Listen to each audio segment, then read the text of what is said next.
स्वाभाविक था, क्योंकि जिस तरह की परिस्थितियां उस वक्त अंशिका बनी थी, पार्टी के द्वारा जो फैसला लिया गया वो पार्टी के हित को देखते हुए क्षेत्र के प्रयास में जो राजनीतिक विस्तार प्रयास किया जा रहा था पार्टी की तरफ से, उसे देखते हुए उस वक्त क्या वो फैसला सही रहा, ये 4 तारीख को पता चलेगा जब परिणाम आएंगे। जब 4 तारीख को न्यूज 18 मध्य प्रदेश छत्तीसगढ़ सुबह 6 बजे से लगातार अपने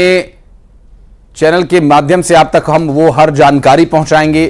कैसरगंज में, लखनऊ में, अमेठी में, रायबरेली में, हाजीपुर में कहां कहां क्या क्या घटित हुआ और लोगों ने किन के मुद्दों को स्वीकारा और किन के मुद्दों को नकारा, किन नेताओं को स्वीकारा, किन नेताओं को नकारा, इन सभी विषयों पर होगी बात एक्सपर्ट्स के साथ। और लगातार सबसे पहले, सबसे तेज, सबसे सटीक रुझान से लेकर नतीजों तक हम आपको देंगे जानकारी। और ये जो इस वक्त आज का 5वां चरण है, उत्तर प्रदेश की कई सीटों पर हमने बात की। आज की अब ये बात करें हम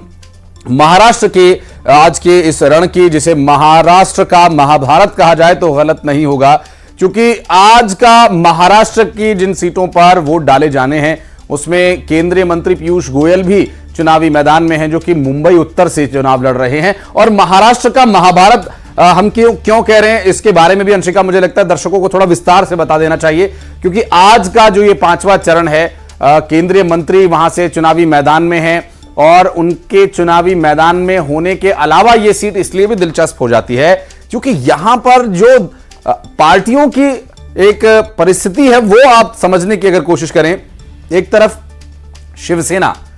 जिसके 2 टुकड़े हो चुके हैं, बयान चल रहे हैं असली शिवसेना, नकली शिवसेना। एनसीपी, बयान चल रहे हैं असली एनसीपी, नकली एनसीपी। और दोनों ही परिस्थितियों में दोनों ही पार्टियों के जो बड़े और प्रमुख चेहरे हैं वो यहां पर नकली सिद्ध हुए हैं। और ये कोई फैसला राजनेताओं ने नहीं, बल्कि संस्थाओं के द्वारा, चुनाव आयोग के द्वारा, अदालत के द्वारा लिया गया फैसला। और यहां पर महाराष्ट्र के जो मुख्यमंत्री एकनाथ शिंदे हैं, उन्होंने बाला साहेब ठाकरे की उस विरासत पर दावा ठोका और वो दावा उनका अभी कोर्ट ने तो सही साबित कर दिया। हालांकि अब इस बार जो लोकसभा का चुनाव है, लोगों ने क्या इस फैसले को स्वीकार किया है वो 4 तारीख को स्पष्ट हो जाएगा महाराष्ट्र के इस महाभारत में। यहां के चुनाव प्रचार का अंशिका में मुझे ध्यान आता है, चाहे वो प्रधानमंत्री नरेंद्र मोदी का बयान हो, चाहे बाला साहेब ठाकरे के पुत्र उद्धव ठाकरे का बयान हो, संजय राउत के बयान हो,